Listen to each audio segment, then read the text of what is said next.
community respiratory viruses are an underappreciated range of infections in patients undergoing cancer treatment in general, and particularly high-dose chemotherapy and bone marrow transplantation. In the past, many of the pneumonias developing in these patients had been ascribed to chemotherapy and radiation toxicity. But we've found when we look carefully at these patient groups that the community respiratory viruses are in fact responsible for a large fraction of these previously considered idiopathic pneumonias.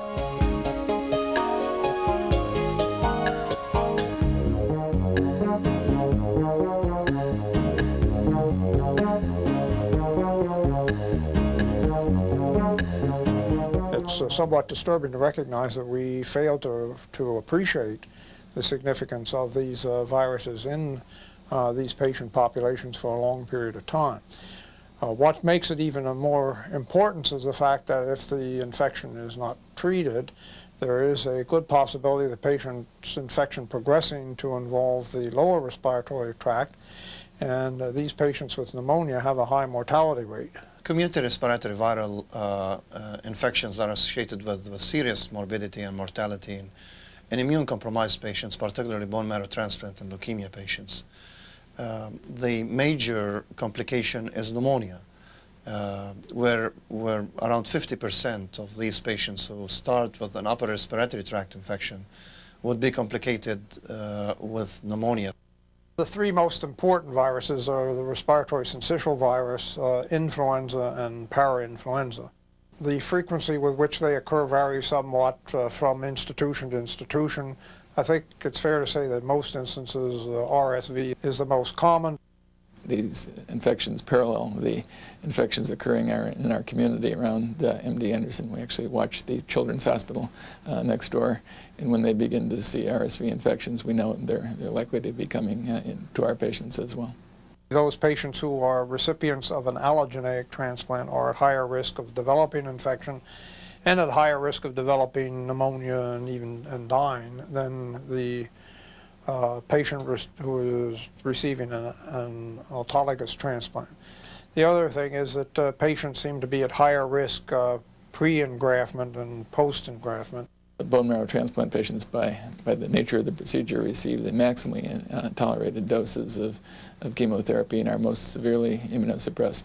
Probably the next most suppressed group would be the acute leukemia patients that also receive virtually myeloablative treatment that suppresses their hematopoietic system severely for about a month, and their incidence of infections are almost the same as in the bone marrow transplant population.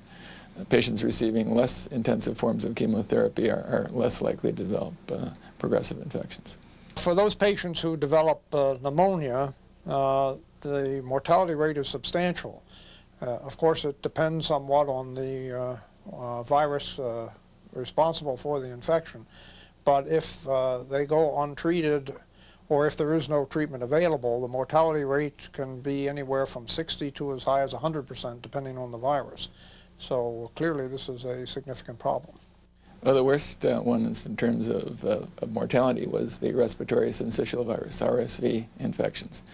These are common cold viruses that in a normal person causes a sort of a bad cough and usually an upper respiratory illness. But in people with a compromised immune system, it can produce a serious pneumonia, which is life-threatening. And immediately after a bone marrow transplant procedure, either autologous or an allogeneic transplant, there's a very high rate of progression to overt pneumonia related to RSV infection. And in those patients, most die if they develop an overt pneumonia. Ribavirin treatment can be administered daily for up to 10 days. If the physician deems it necessary, therapy can be extended beyond 10 days. So we've tended to treat earlier rather than later. And so many of our patients now who have just symptoms of upper respiratory infection will get treated with the hopes that then they won't go on to get pneumonia. And this is an important distinction because the mortality rate is essentially 0% with just upper tract infection, whereas when it gets into established pneumonia, mortality rate can be formidable. So I think that there is a good reason for instituting therapy early to prevent progression to pneumonia. For the influenza virus, the best line of management is to maximize the benefit from vaccine and what we call as the prophylactic antiviral chemotherapy. You have to vaccinate not only the patient, but try to vaccinate the contact, family contacts, or household patients who are, or individuals who are in contact with the patient. And you have to also be diligent in vaccinating the healthcare workers. Now, for the RSV and for the parainfluenza, unfortunately, we do not have a vaccine. So we have to rely more on infection control practices within the hospital, and we have to rely on early intervention. Ribavirin is active against, in vitro, against all of these respiratory viruses. But it seems, again, based on the data that we have, that early intervention at the level of upper respiratory tract infection would be most useful to preempt pneumonias. So you have to use ribavirin. We use often with ribavirin immune globulins intravenously, and this combination has to be given during early disease rather than wait until the patient has severe pneumonia and is at the verge of being intubated. We have used aerosolized ribavirin in treatment of RSV and some of the other community viral infections as a 18-hour treatment. It is possible, based on some data that is building up at our institution, at MD Anderson Cancer Center, and some other sites, to use what we call as the high-dose therapy and give it over 2 hours every 8 hours. This is less restrictive for patients. So how are you feeling today? I'm feeling wonderful. Okay. So The patients would have the liberty when they're not on treatment to be able to be mobile. This is what we're trying to explore in the future, hopefully in a randomized trial, to see if this would be a useful alternative. The preliminary data shows that the efficacy is not compromised, and the fact that this is more convenient with better quality of life kind of treatment, at the same time it's well tolerated. Ribavirin is administered as an aerosolized solution using the SPAG-2 aerosol generator. Ribavirin can be administered as an 18-hour continuous treatment or at a more concentrated dose for 2 hours, 3 times daily. For the 18-hour continuous treatment regimen, reconstitute 6 grams ribavirin in a 100 milliliter glass vial with sterile water for inhalation using sterile technique. Further dilute this solution with sterile water to a total volume of 300 milliliters for a final concentration of 20 milligrams per milliliter. For the 2 hours 3 times daily treatment regimen, reconstitute 6 grams ribavirin in a 100 milliliter glass vial with 100 milliliter sterile water for inhalation using sterile technique for a final concentration of 60 milligrams per milliliter. Approximately 33 milliliter of the solution is administered in each 2-hour treatment period. This is the SPAG unit we use at MD Anderson. The black knob here adjusts our pressure that we use to work the inside of the flow meters. We usually set it at 26 pounds per square inch, plus or minus 1 or 2. This is a nebulizer that determines how fast the medication will be nebulized to the patient. That's usually set anywhere from 7 to 12 liters per minute. The drying flow is set over here, and it is set from 2 to 9 liters per minute. On the back, you will see that there are 2 tubings. These 2 tubings go to the nebulizer itself. This one hooks to the nebulizer that determines the aerosol medication administration. This one goes to the drying chamber. This is the large nebulizer that is used. You'll notice that there are 4 rubber tubings that pull up the medication to be nebulized that goes to the patient.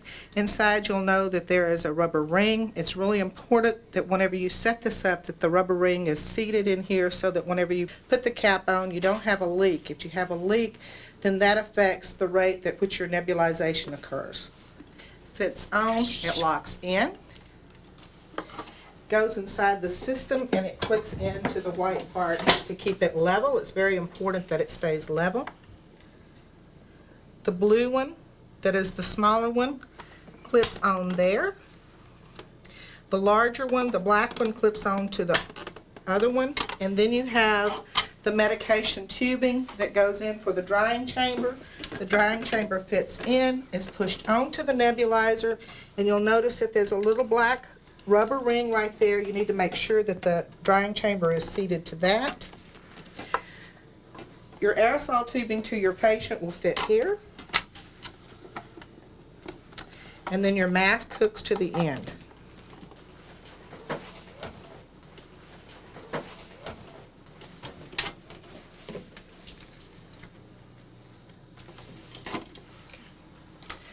On the O2 tubing, we have a small valve that will allow us to turn the machine on and off without disconnecting it from the wall or the 50 psi. It hooks to the front right here. Just screws on.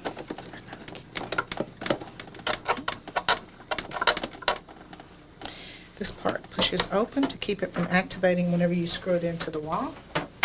This hooks to our 50 psi outlet coming out of the wall.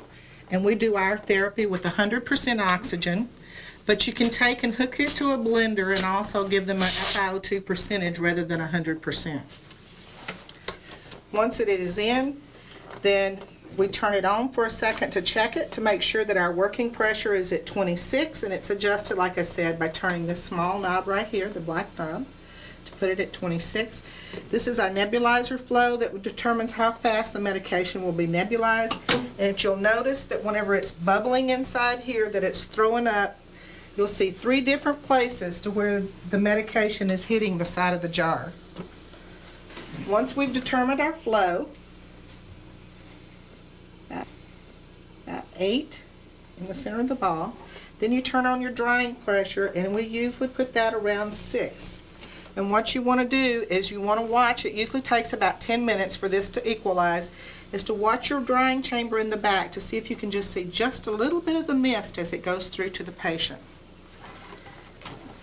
We put our patient in a demystifier canopy. We go into the side of the demystifier canopy and put this onto our patient.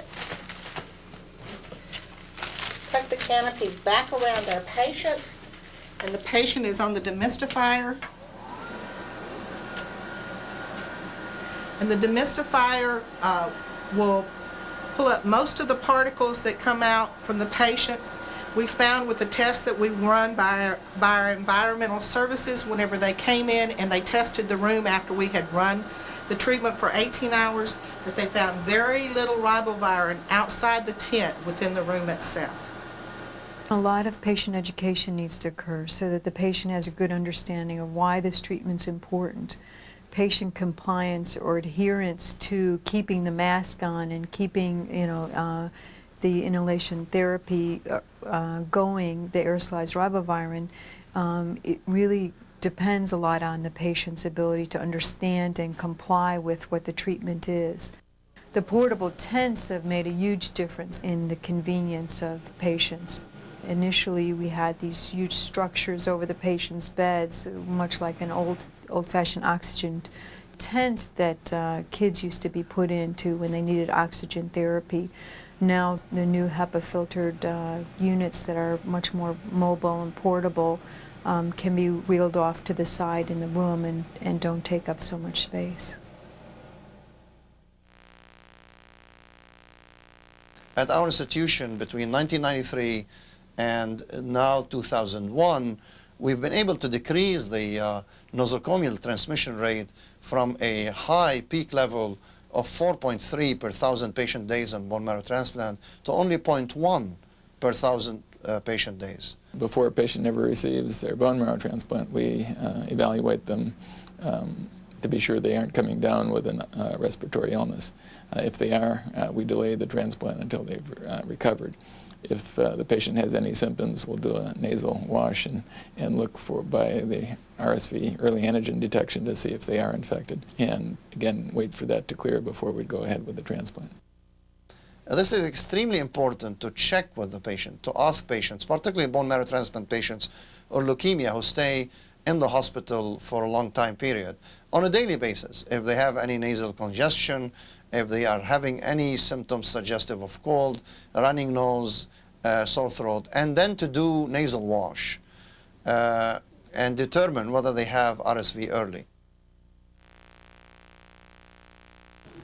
The equipment that we need to do this procedure for a patient who's symptomatic would be the viral medium, which is in the tube with the red top here, cotton swabs to do a throat culture. We'll send it in the same medium as the nasal wash. 2 syringes, either one 10 cc syringe with normal saline or 2 5 cc syringes, one for each nair. A waxed cup so that the saline can drain into that once it is instilled into the nair. And then the container with ice that we need to send the viral medium on. When we order this, we need to make sure that we order a complete viral culture with a rapid RSV or viral antigen testing. The first thing you're going to do is plug this first nair there. Okay. And what I'm going to do is hold this cup underneath your nose. And what I'm going to do is wash out this first nair. Okay? So some moderate force is being used as she's instilling the saline into the nair and then allowing it to drain out. She's also changing the direction of the flow so that she's really washing out different areas of the nasal passage.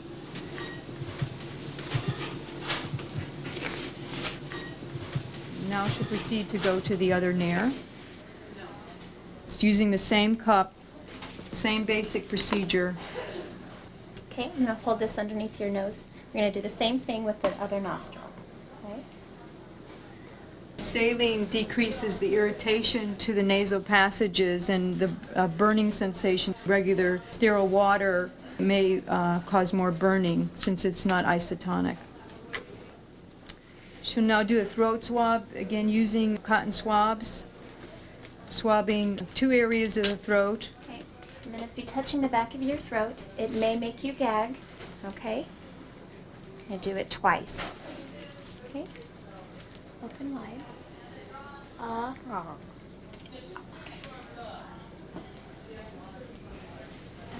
This is the second.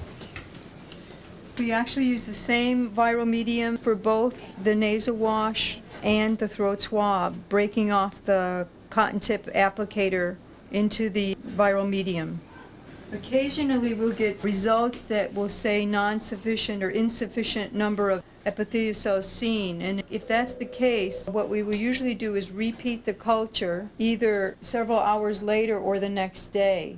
Obviously, we need to label the specimen with the patient's name and unit number and send it with the appropriate slip, ordering both a complete viral culture and a rapid RSV or rapid viral antigen testing. If they have a positive test, whether the rapid test or ultimately the culture is positive, it's important to isolate these patients. Contact isolation, particularly with emphasis on hand washing, because this is the main mechanism of transmission of RSV, parainfluenza, and the picornaviruses, as well as putting a gown if you're going to come in contact with the patient. At our institution, we advocate putting a mask if the patient is going to be within 3 feet, not only of the patient, not only for influenza and adenovirus, where the transmission is largely by droplet transmission, but also for the RSV, parainfluenza, and also for the picornaviruses. You need to think about these infections. They need to be on the top of your mind as you're screening patients prior to their admission for a transplant, as well as people developing respiratory illnesses subsequently. Many centers still don't have this sort of as a priority, and if you don't look for these infections carefully, you won't find them. So the first point is a high index of suspicion. Secondly, in patients who are coming down with a respiratory illness, it's important to recognize that early during the phase it's still restricted to the upper airway. We know that 80% of these patients will progress to a lower respiratory infection if untreated, but that we can prevent that from happening in most patients with ribavirin treatment early in the course of the disease. Transplant patients are at high risk for community-acquired respiratory viral infections, which can progress to potentially lethal lower respiratory infection. Pre- and post-admission screening can help detect infections in their earliest stages when they are amenable to therapy.